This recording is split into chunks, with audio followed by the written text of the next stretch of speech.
from the University of Kansas Health System. I am amazed. The team here is great. I came on a Tuesday, and then by Saturday I had a heart in me. I have never seen a group of people work together so good as this team of heart specialists. I mean, it's just unreal. Stand by to set up show. And the Dolph C. Simons Jr. Family Broadcast Studio. Roll it. Always makes you feel like you're the most important patient on the planet. I felt heard, and that was really big. This is All Things Heart. Good morning. It's Thursday, May 26th. I'm Alexis Delcid. Welcome to All Things Heart. Here's what we're talking about today. Did you know only 1 out of every 10 young people who has a heart attack survives? You're about to hear from a Kansas City teen who survived after collapsing on the baseball mound. What you need to know as your kids start their summer activities. Also, we know Kansas Cityans have huge hearts, and your generosity is making such a huge difference for patients here at the health system. The local events that support our heart patients. And it might be summer vacation, but we're staying right here where you can watch us and the exciting shows we're already working on for you for the fall. And as always, if you have a question or a comment, you can share those on our Facebook, our YouTube, or email us at allthingsheart@kumc.edu. And now to our show. It begins with a frightening event, and thank goodness this has a happy ending, but if it weren't for the careful planning ahead of time, this would be a very different story. Take a look. Just an ordinary high school baseball game on an ordinary Monday afternoon in May. And if you were in the stands watching and turned your eyes away from the boy on the pitcher's mound for just a moment, you would have missed it. This is when Brennan Connell's life nearly ends. It's the only piece of video, and it cuts off right here just before Brennan goes limp, collapsing to the ground. For his mom and dad, seeing it once in person was enough. They never want to see it again. Really, only 1 in 10 kids who suffer a sudden cardiac arrest survive. And Brennan Connell is that one, because when he doesn't get up right away and dust himself off, as his teammates drop to their knees and start praying, what many of them don't know is there are people nearby who know exactly what to do with the equipment placed exactly where it needs to be to save his life. Whew. We are so excited to welcome Brennan Connell and his dad, Brian, who joined us virtually this morning. And we also have pediatric cardiologist Dr. Ken Gertz and medical director of youth sports medicine at the University of Kansas Health System, Dr. David Smith. I want to start with Brennan. Brennan, first of all, you look great. You look different without all that hair. How are you doing, and what year are you in college now? I'm doing pretty good since everything's happened. I just completed my freshman year at Jorge State University. And do you still play baseball? Yes, ma'am, I do. That's awesome. So now you're a college athlete, and how are you feeling these days? What's it like when you see that video? It brings back a lot of memories, obviously, but since then I've been trying to move forward and just try and get better physically and mentally, and just try and get back to my peak at my physical strength. So I want to get to Dad because, gosh, it must be nauseating every time you see that video or remember that day. What goes through your mind now? Well, I'll be honest, I did tear up looking at it. It's still emotional, but also really, really grateful, right? We're blessed and happy to be here 3 years later, almost three years and 2 weeks. So we're just really grateful that a lot of things happened in the right order at the right time for our miracle. What exactly happened to Brennan's heart in that moment? So he had a cardiac arrest, which is, in layman's terms, is the body flipped off the electrical switch. All electricity stopped. And just like when you walk in a room, you turn off the light or turn on the light, it either is on or it's off. And when it's off, his body just collapsed. And he went into cardiac arrest, held him down for several minutes while people in the stands ran to his aid. And we're going to get to that part in a minute. I want to bring in our experts here to talk about the things that happened and the things that led up to this safety-wise. Brennan collapsed at Blue Valley Southwest High School, which is one of the health system's partner schools. So my first question is, Dr. Smith, what does it mean to be a partner school with the University of Kansas Health System? We have a comprehensive youth sports medicine program, and we have 13 high schools, 14 middle schools where we send certified athletic trainers. They cover training rooms, practices, and events like this one. We have a handful of actually PRN athletic trainers that can fill in if we have one that's absent. But in this case, the game was at Blue Valley Southwest, and Brennan was playing for Olathe West. So our certified athletic trainer, Chris Posky, was the one you saw in the video. It was there. Actually, if you see, the clouds were in the sky, so he was also monitoring weather. Right. They multitask. These trainers are monitoring weather, they're monitoring practice, they're monitoring every play. And that's what we'll get to with that emergency action plan. So this partnership is tremendous. The schools play a significant role also. The athletic directors, the coaches, the school nurses, we all work together to make sure that we are ready, hopefully never have to have an event like this. But thank God we were ready to help Brennan. That's the reason Brennan's alive. Absolutely. Dr. Gertz, you're a pediatric cardiologist. How common is what happened to Brennan? These are not very common events. It's difficult to estimate the frequency because there's not a national data reporting, but various entities have tried to collect data. So it's a challenge to prepare for a rare event, both in training, equipment, and action.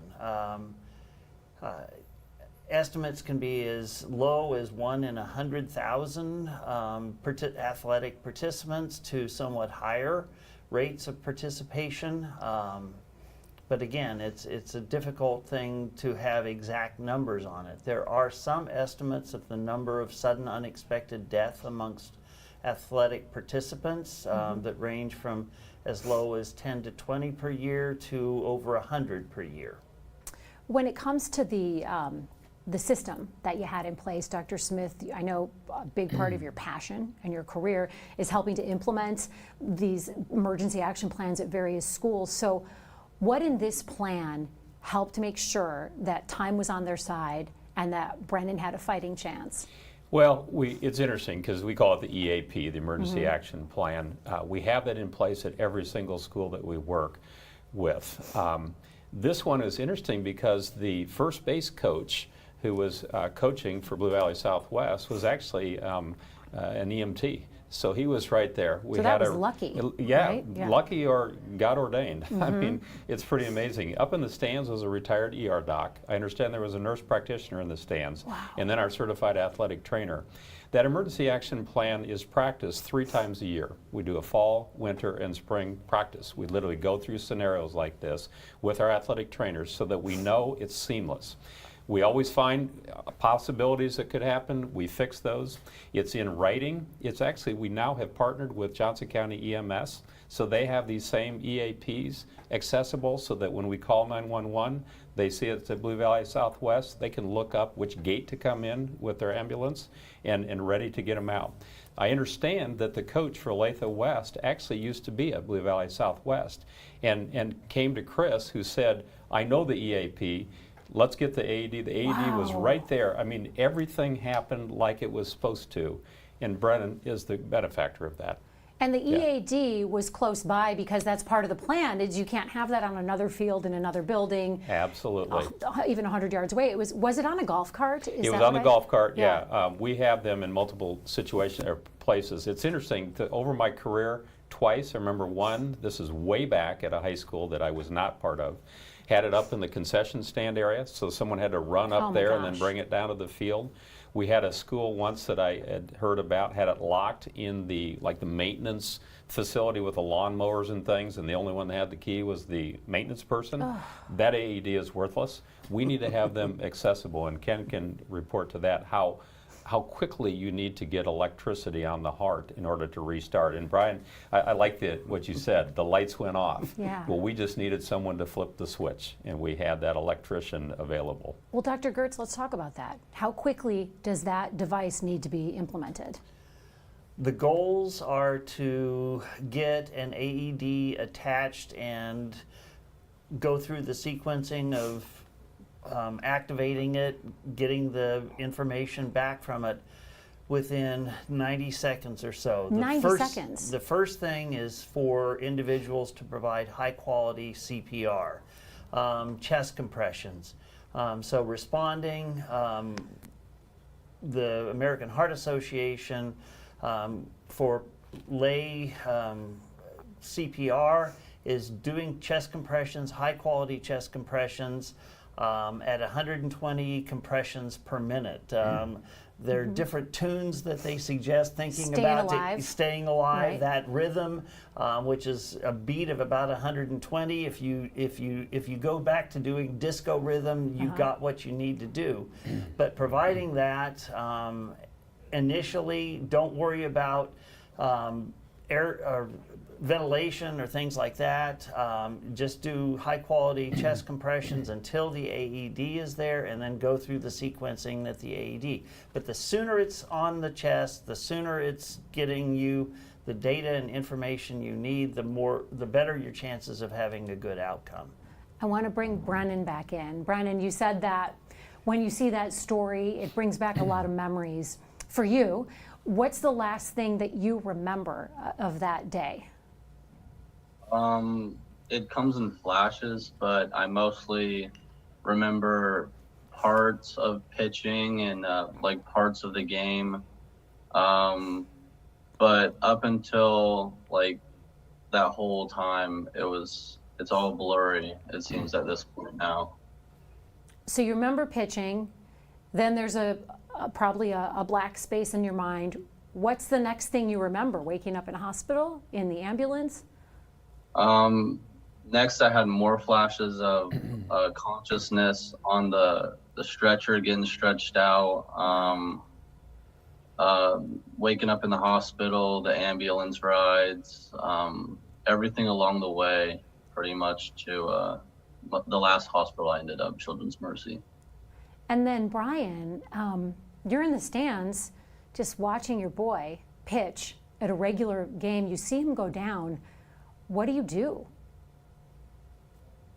Well, as interesting as one of the doctors had mentioned, they were watching the weather. I was actually sitting behind home plate with the GoPro, and I could hear the athletic directors and Chris Potsky talking about, well, the storms are coming in. We'll call the game when it gets within 9 miles, right?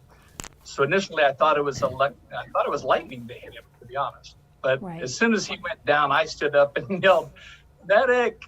And I ran out to the field. But we did have several hundred people in the stands. So we had the trainer, Chris, head out that way, nurses, doctors. But my first instinct was that wasn't normal. Right. And he was probably pitching as well as anyone had pitched all season. The kids were playing great ball. So something was wrong, and I knew it. I just didn't know what. Right. So I ran out to the mound immediately to be with him.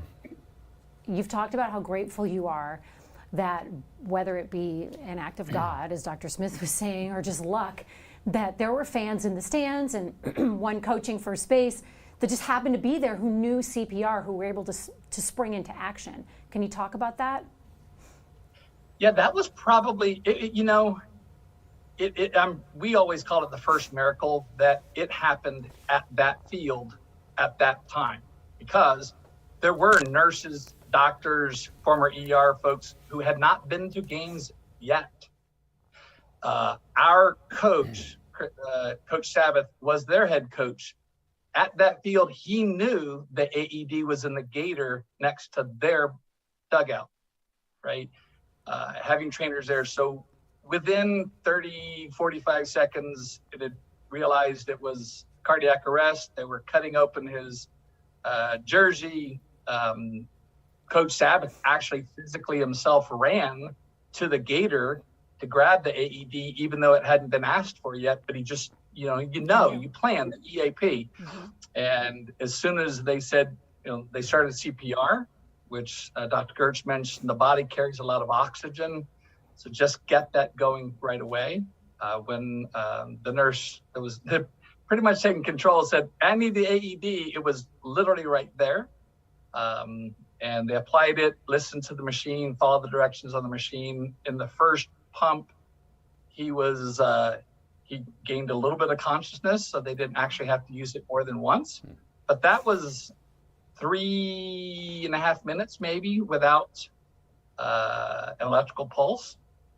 So while they were working on his body until the actual shock, I held his head and talked to him. Wow. Hearing you talk, in addition to all the layers of emotion, it's so important to think about this. Is we're talking in seconds. You mentioned 90 seconds. Brian mentioned 45 seconds. And the reason this was able to happen so quickly and meet those standards was because you had an emergency action plan in place and that AED was there. And every parent watching this is going to want to make sure that their school or their camp has these same safeguards, even if they're not blessed enough to be a partner school, which we'll get to how that works in a minute. But in this case, it came down to people who knew CPR, having that AED right there because of that partnership between the University of Kansas Health System and the school where this happened. We are blessed to have an athletic trainer on staff every day, all day. So we had set plans in place for years that we'd have an AED close. We have multiple AEDs all throughout our building, even in our outside. And then Chris has said from day one, I'm going to have an AED in my cart so that it's seconds away. I've worked really closely with the administrators at Blue Valley Southwest to make sure that we have that AED close. We have some very far fields from our main campus, and to run all the way to campus from the baseball field, it's going to take a long time for somebody to get there and back with that AED. So that was the principal of Blue Valley Southwest High School and the athletic trainer that we've been talking about, Chris Posky. The AED in this case was very close to the field as the plan mandates. It was on a golf cart. I want to open it up to community questions in just a second. And my question would be, how do you get your school to be a partner school? Because this can't be for everyone. I would imagine it's funding, and what are the factors that go into place? Obviously we look to where we can be of assistance. We're a program that's fairly large. Obviously we only cover currently the Kansas side, but we have looked at Missouri side. I sit on the Sports Medicine Advisory Committee for the Kansas State High School Athletic Association. We talk about this statewide and what schools have access to. We push hard that athletic trainers need to be part of their staff. And of course, the mandate, as some of the coaches might know, is they have to be updated on their CPR. So they're going through this also and know, like that coach reacted quickly, I know we need an AED. And if we don't practice that and work with these schools, we would love to be part of every school everywhere. But obviously resources is an issue. And some people think, well, we just choose these schools because we're going to make money. That's not the truth. We try to do everything we can. And even reaching out to schools that maybe don't have this, how can we be a resource for them? Even if we can't be on the field, how can we help them develop an emergency action plan? Because a lot of schools don't have that in place, and they should. And we have some questions from our community directed specifically to Dr. Gertz and Dr. Smith about what questions parents can ask to try to get a similar plan. However, our first community question comes from Gloria, and Brennan, it's for you. Gloria wants to know if you were afraid to start playing sports again, and how long did you have to wait between what we saw on the baseball field and playing sports again?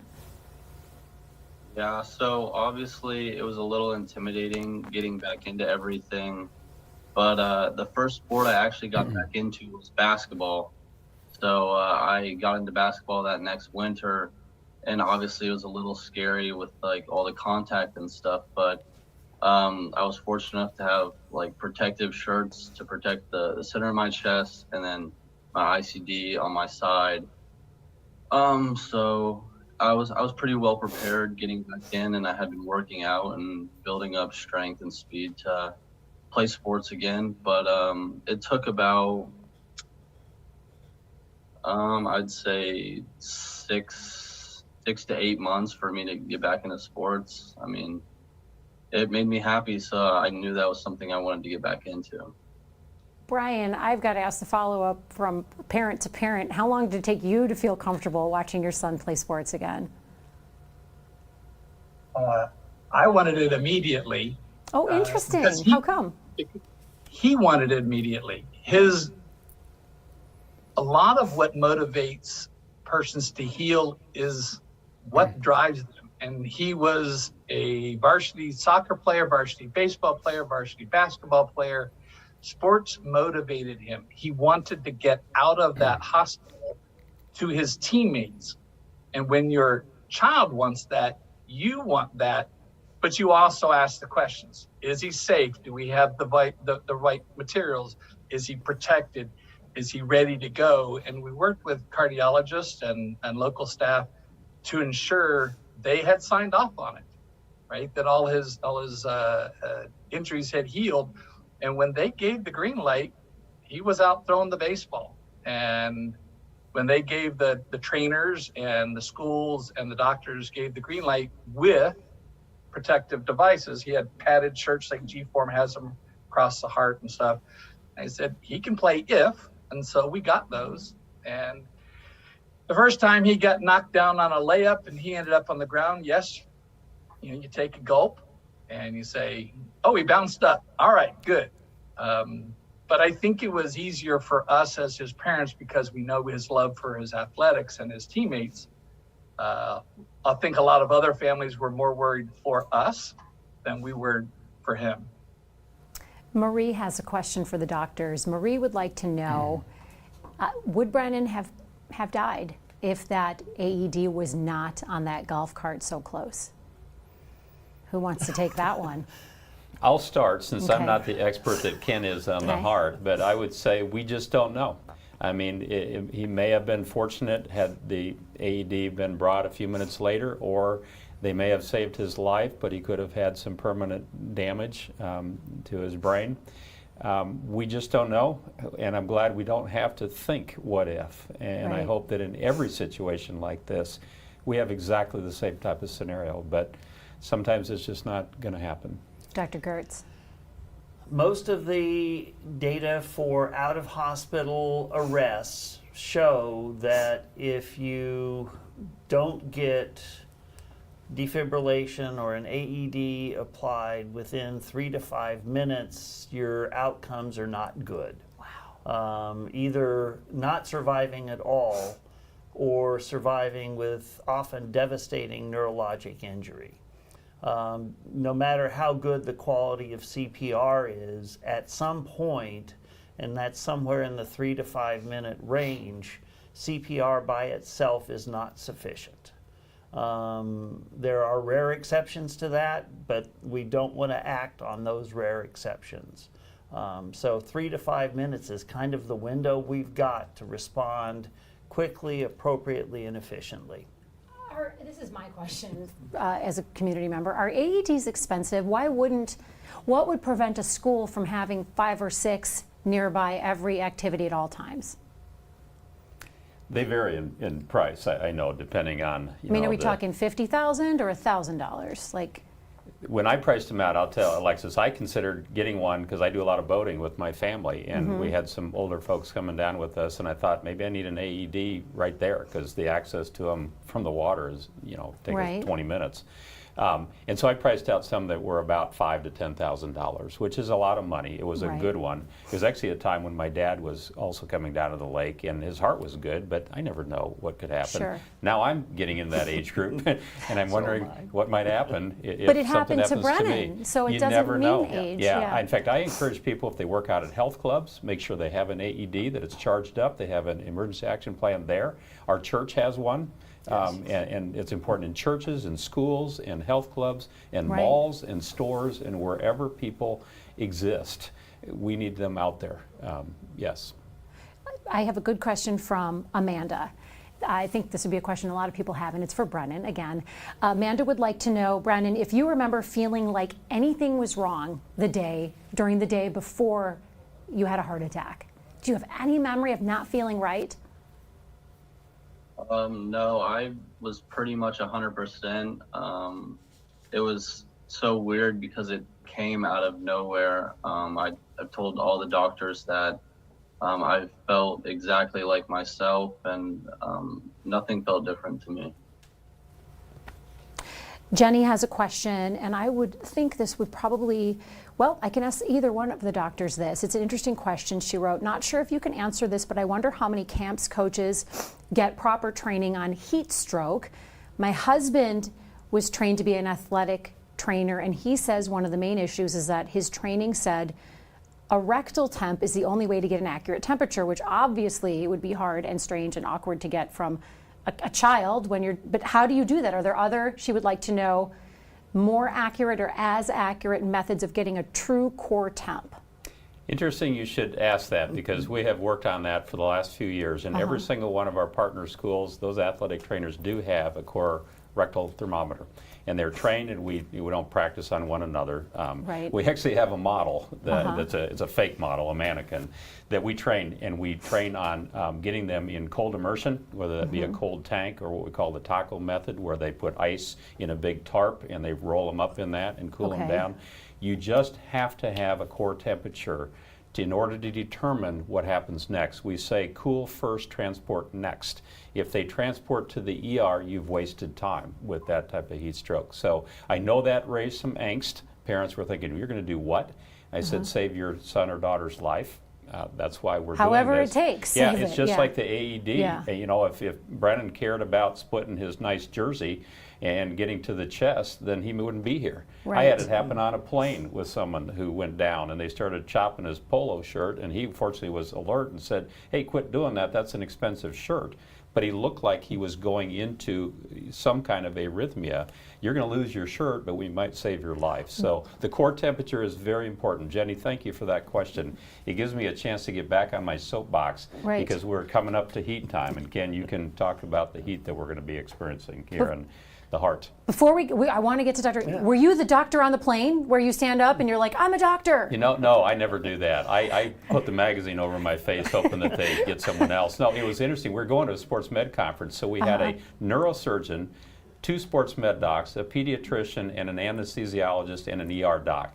It was really interesting to see the personalities of the different physicians, because the ER doc wanted everything split, everything, get an IV, all this. Right. The sports med docs are thinking, well, you know, we're prepared on the field to handle this.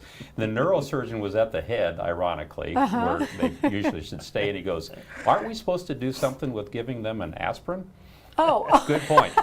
So again, it was just kind of a comical story of being prepared no matter where you are. And yes, we have an AED on the plane that's available. I want to be on that plane with whoever was on that plane at all times, no matter where I'm going. Dr. Gertz, you were going to talk about as well core temperature and things of that nature for the heart as well. So a number of years ago, I am the chief medical officer for the National Boy Scout High Adventure Backpacking Facility in New Mexico, which is a summer-based activity for the most part. And we do deal with both hypothermia and heat stroke issues. It's interesting, you're in the mountains, your temperature can change, you can have a storm, you can go from worrying about heat exhaustion and heat stroke to hypothermia in a course of hours. I attended a course called Wilderness First Responder course, which from a medical standpoint wasn't all that enlightening, but from a practical treatment standpoint was very interesting. And one of the things they recommended for use for core temperature is indoor-outdoor thermometers that have a long cord and a wick. They actually use that as a surrogate for medical device for core temperatures, and you can either slide it down the gut or up from the bottom, but it gives you a core temperature, and it's not a high expensive item to have. So if there is an environment, if you're worried about that with your kids' participation in sports, that's one of the things that is available. I think one of the concepts we have to think about is you both cold adapt and heat adapt. And with the fluctuations in temperatures we've seen in Kansas City here recently, where, you know, for the last several days it's been in the 60s, and this weekend it's going to be in the 80s, and it's going to be humid. It takes at least a couple of weeks to heat adapt. So if people start thinking, hey, I've been exercising, I'm in good shape, and you try to do the same thing when your temperature goes up by 20 degrees or 30 degrees, you may not be ready for that level of physical activity. So it's important to pay attention to the changes in temperature over time and what it takes to actually be prepared for activity. I have a question from Kim Moore Beasley. And Kim, we're actually going to get your answer in just a few minutes, but her question is training available on the AED? Yes, we will tell you in just a few moments where you can get trained on the AED and how to use that. I also have a question from Marie. She writes, my son is in marching band and I worry about his heart on hot days because they're in full uniform some days. Can I ask the school to have a defibrillator on hand? Is that something schools will accommodate? Do you know? Yeah, well, they should have an AED at every close by. I will point out that question is very good. Your son needs to heat acclimate, which is what Dr. Gertz just talked about, so they should not be out in full uniform. In fact, Kansas State High School Athletic Association has guidelines. This year, what's interesting, we will be using wet bulb globe temperatures, which is a measure of not just the ambient temperature, but humidity, looking at a much better real value as to when to hold practices, when to have limited practices, when to have light clothing. That's all important. And the cool thing, the National Federation of High School Athletic Association, there's some way they got this grant. Every school in the state of Kansas, high school and middle school, will get a free wet bulb thermometer. Nice. So there was no excuse for not using that. We still have a guideline, but it's going to be a lot better than looking at temperature and heat index and some of the things that we've used over the years. So prevention is absolutely essential. And then obviously an AED, there's just no excuse not to have an AED. But I'd be more concerned about the heat problems than actually the heart, which can be affected by the heat. But it's the heat that there should be no heat illness, in my opinion. Nothing. None. No matter how hot it gets. And we can prepare to handle it if it does happen. Allison has a question for Brian and Brennan. Was there something genetic that caused Brennan's heart attack? Did you figure out what caused his heart to stop that day? No. It was more than a year. We did cardiac pulls. They did a week after being in the hospital, they did a biopsy of the heart, histories. We've not been able to find any genetic combination. I will tell you that one of the things we were ignorant about is that there are all the local school districts in the greater Kansas City area. Most of them are partnered with companies that do preventative. They are cardiac heart screenings. Okay. From Blue Valley, Olathe, Lee Summit. They're all partnered with companies. That's the first thing is, if you're at all concerned between the age of 8 and 22, kids should get screened, and they're easy and affordable, and they don't hurt, and there's no shots. We had not paid attention to that, and if there was something, we didn't know to catch it. And now we know. I will tell you that they've yet to define what caused the cardiac arrest. However, a week and a half later, when we were still in the hospital, was having some arrhythmias that were keeping him from getting rest, regardless of the medications. They did go in with multiple cardiac teams, stopped his heart, ran electrophysiology, which is basically testing it, and did find what they said was going to kill him one day was an aberrant electrical signal where the atrial and ventricle were, and they did what they basically cauterized that or cut that. That night he slept through the night and he was home from the hospital 3 days later. So cardiac and pediatric heart issues the American Heart Association says 1 in 400 kids have something they don't even know. And as parents, we accept that our ignorance of not knowing or not even checking because of regular sports physical isn't going to catch most of those. And so that's our advocacy, is that, yes, after the fact, we're so blessed that people were there to save his life and have an AED, but there is so much that can be done beforehand, noticing the temperatures. But cardiac arrest is, the American Heart Association says over 300,000 out of hospital deaths per year. It's not uncommon, but there are a lot of causes. So you have to be aware of weather and thickening of the heart, viruses, with the COVID things these days. You just got to be more aware and get checked beforehand so that you don't have to wait for the AED. Go on. No, I mean, we bought our own AED, just by the way, so did. Dr. Smith mentioned. Yeah. I work now with, my wife works for not-for-profits. We raise money for AEDs for schools and camps. And if your kids are going to summer camps, they absolutely need to know that there's an AED where and when and how far. And if it's on the water, they should have one at the camp. We're donating this week for a couple AEDs. But I bought my own AED because I can tell you that school, Blue Valley, had they not had the AED right there, it probably was the difference in life and death. I'll say it and I'll own it. That's a third of a mile run from that field to the building and more back. That's too much time. And that proximity to where the athletes are when they're on the fields or at practices or in the summertime in their summer camps or at the campgrounds, those really, really, really matter, that proximity. So that's all I just want to kind of make sure I push that for everyone to hear, that they should be looking for, and where is the AED and what are their plans? What's their emergency action plan? I'm glad you are stressing that. You brought up a couple points in addition that we are getting a lot of viewer questions about, and similar question is, Dr. Gertz and Dr. Smith, most parents don't have their child seeing an individual cardiologist. So what are these scans and tests we're supposed to be asking for to see if our children are the 1 out of 400 that have a predisposed heart problem? What do I ask our general doctor for? What kind of test? Go for it, Ken. It's a challenging question because I am aware, and I have worked at points with one of the companies referenced. I'm not going to use names because I don't think we're in the business of promoting an individual company.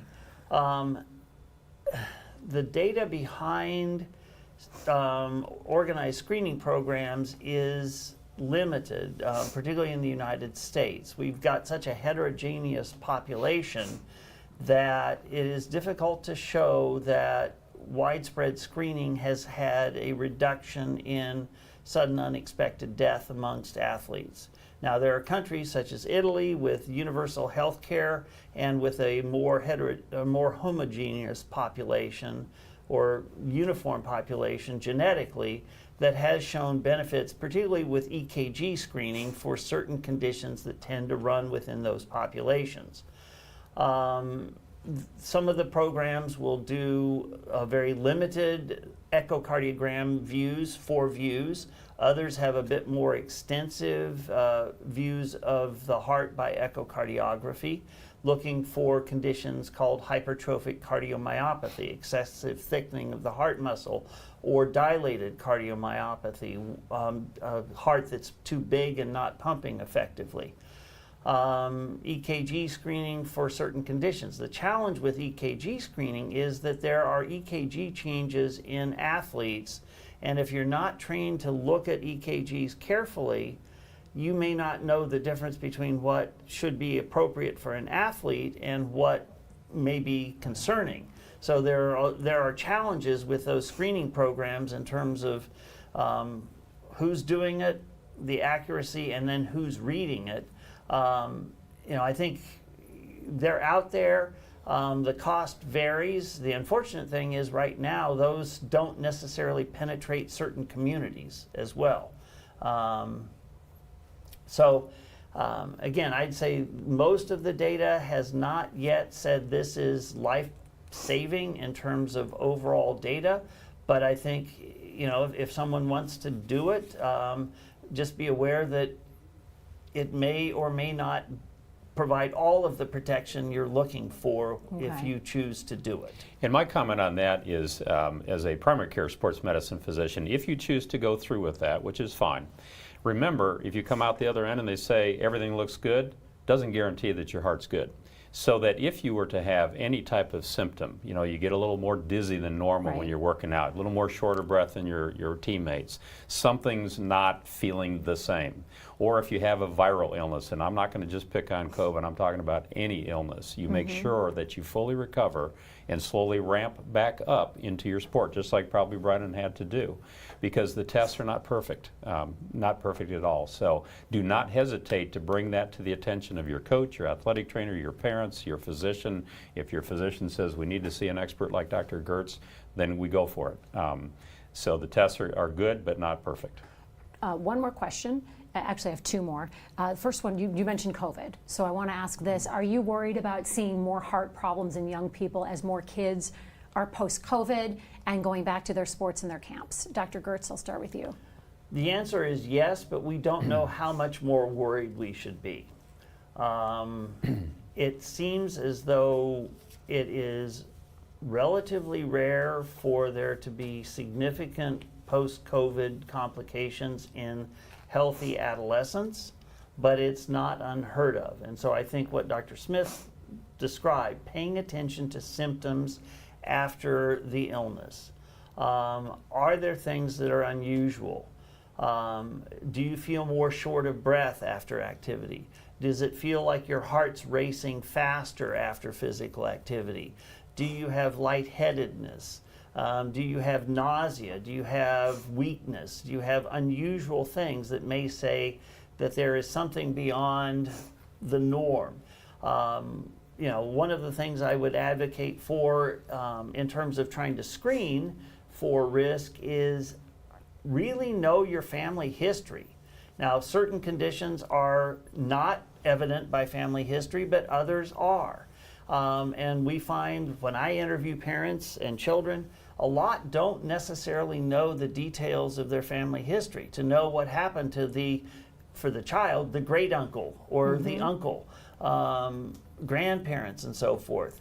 They may have died of something, but they don't know the details of it. And that can be important to guide me when I'm seeing a child for risk and screening.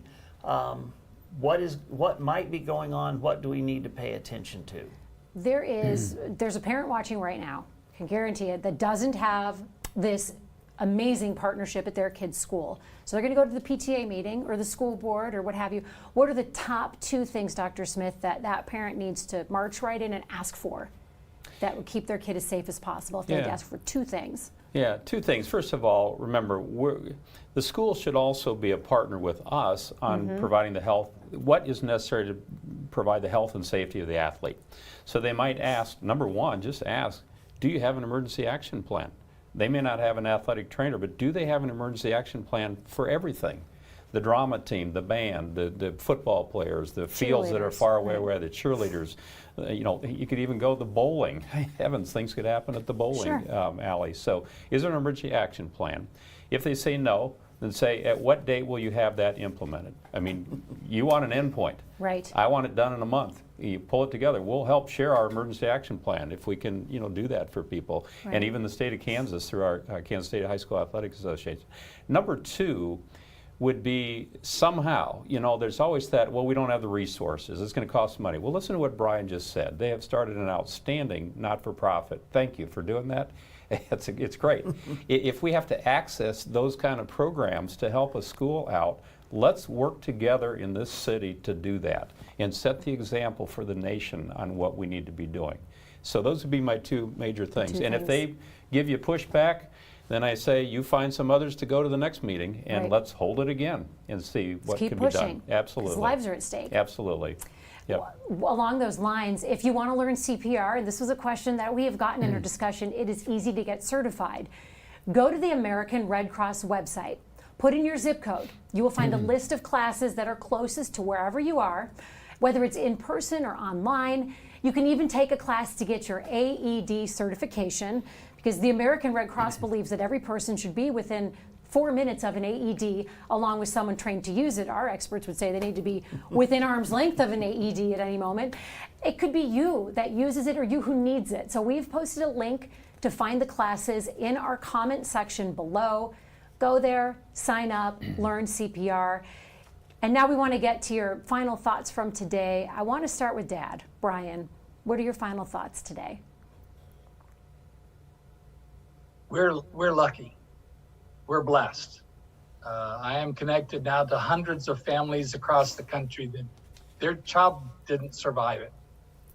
There weren't bystanders willing to take action or how, and they're afraid and they didn't have AEDs. So my final thought is step up, right? If all you do, as Dr. Gertz said, if all you do is hands-only CPR for a handful of minutes those handful of minutes can save your brother's, son, mother's, uncle's, friend's life. But also, like Dr. Smith said, be persistent and advocate. Where's your action plan? When are you going to have it? An AED. But I can say that it takes everybody asking to save lives. And so I'm grateful that we were where we were at Blue Valley Southwest. The KU had a plan, that Chris Potsky had his device where he was supposed to, that we had a coach that had coached there. Every day we're reminded, because right now we're getting those reminders on Facebook of what we posted 3 years ago. And every day we're reminded how grateful we are to be in an area in a country where people care, and that most of the schools have AEDs. So I'm glad my son is alive to thrive. At the end of the day, we need to work to keep everybody alive, and then they have choices. So that's my final 2 cents. And Brennan, what about you? I'm just fortunate to be here today and have the ability to share my story and be able to reach out to some of the other student athletes as well who have gone through something similar or something maybe even a little different, and then talk to them and kind of figure out like how we both move forward and just figure out how to live better and just keep moving on. And that's what I've been doing, and just keep getting bigger and stronger, and just try and work on getting better every single day. It's so great to have you here sitting next to your dad with this resolution. I'm just so happy to see you both smiling and sitting side by side sharing your story. It's really remarkable. And Dr. Smith, I want to turn it to you because it must feel so surreal and fulfilling to see that a kid is alive because of a plan that you were part of implementing. Yeah, and I will not take that. I'm not a prideful person. I'm proud of the program. I'm humbled by the opportunity to be a part of KU Health System Sports Medicine. And Brennan, thank you for joining us. And Brian, you guys are a testimony to what people need to do when they're grateful, and that is give back. And you're giving back, and thank you for that. Appreciate it. Dr. Gertz, it must feel pretty cool to have all this support for a profession that you've dedicated your life to, which is pediatric cardiology.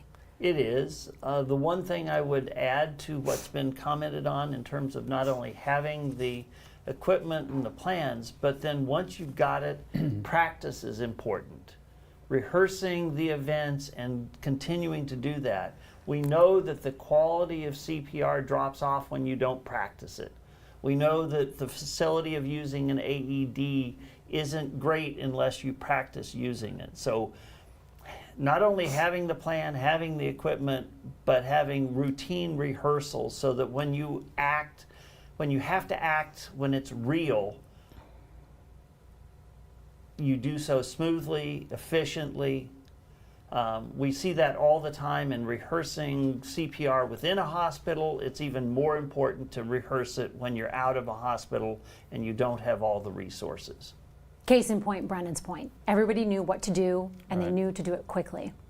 I want to also get to our favorite part of the show. We love this. Besides interviewing life-saving doctors and people who are alive because of them, this part of the show is called Behind the Mask. It's where we get to know the personal sides of our beloved doctors and healthcare providers, what makes them tick outside of the hospital walls. So I want to start with Dr. Smith. It is sports, sports, and more sports. He bikes, he boats, he snow skis. He loves to water ski. In fact, I hope we can show this amazing picture of him just simply cutting up the wake on his slalom. Look at you, Mr. Nautical. There you go. Hold on, gotta wait for the water skiing picture. It's so impressive. You ski like my cousin Jimmy. Look at that wake. It's amazing. I'm humbled and I'm not prideful. Sorry for showing the pics. It's her deal. We love doing this. The doctors get so shy about showing their personal sides. Dr. Gertz, you love sports too, and you are also a man of culture. Okay, you're a diehard Sporting KC fan, so hold on, you brought a prop. I'm gonna give you this prop. There you go, you can go ahead and put that around. Let's see. He's a diehard Sporting KC fan. Go Sporting. Nice, nice. He also holds season tickets to the KC Symphony, and who's this? Hold on, we've got another picture to show you. That's Dr. Gertz and his beautiful wife, Sally. And there she is, Sally, hiking in one of your favorite places. Awesome. Now, Sally's a nurse practitioner who we adore here on All Things Heart. She's a lactation consultant and expert and pro. There's a fancy name for it, but it's escaping my name right now. So you and Sally are huge supporters as well of the Philmont Scout Ranch in New Mexico, where Dr. Gertz, you're the chief medical officer of the Scout Ranch. That is pretty cool. So you're continuing to give back, even when you're having fun and living your life. Thank you both for being here so much. Careful with those cuts. You could rupture an eardrum if you get too loud, Mr. Show Off. No, thank you both so much. This has been such a fantastic show and a really great season 1 of All Things Heart. And we are busy preparing for season 2.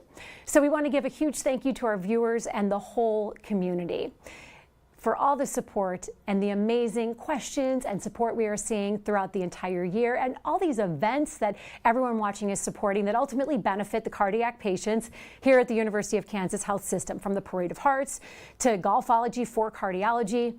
Here's the chair of cardiology, Dr. Mark Wiley, who says it is a true honor. You take a look at Kansas City, and it's just a giving community. I mean, so Kansas City is different than a lot of other cities, I think, because, you know, it's a true Midwest city. Everybody supports the community. I think a lot of these initiatives are all really for the greater good and to help build programs that are helping the community and people. And it feels great to be a beneficiary of that. Dr. Mark Wiley, we couldn't have said it better ourselves. And if you haven't had a chance to check out the Parade of Hearts, you still have time, even more time, because it's been extended until June 10th. So you can check out all those beautiful hearts. Thank you so much for being with us today. And thank you all season long for the first season of All Things Heart. Remember, you can catch the best of All Things Heart by logging on to YouTube, Facebook, or Twitter every Thursday at 10 a.m. We want to leave you today with a look at some of the incredible shows we're working on for next season of All Things Heart. We will see you back here live September 8th.